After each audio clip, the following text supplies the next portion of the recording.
হে মুমিন হৃদয়, একবার ভেবে দেখো, আমরা প্রতিদিন বলি আল্লাহ রহমান রহিম, কিন্তু কখনো কি থেমেই অনুভব করেছি এ নামগুলোর ভেতরকার নূর, সে অনন্ত আলো?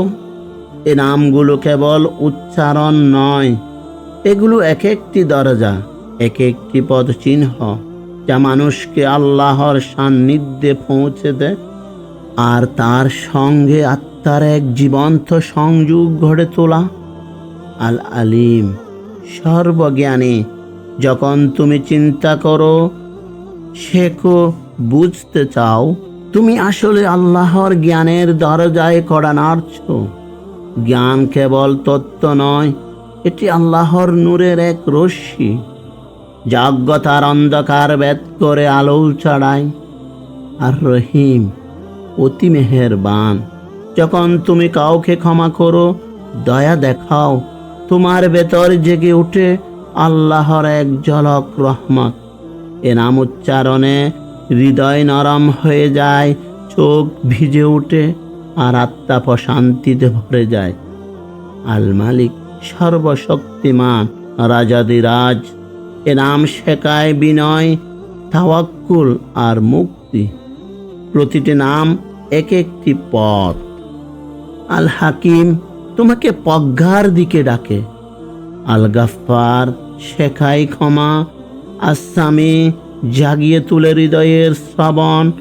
আর নূর, তোমাকে ডাকে আলোর দিগন্তে। সব নামের গন্তব্য একটাই, আল্লাহ, যিনি এক, অদ্বিতীয়, সর্বত্র বিরাজমান।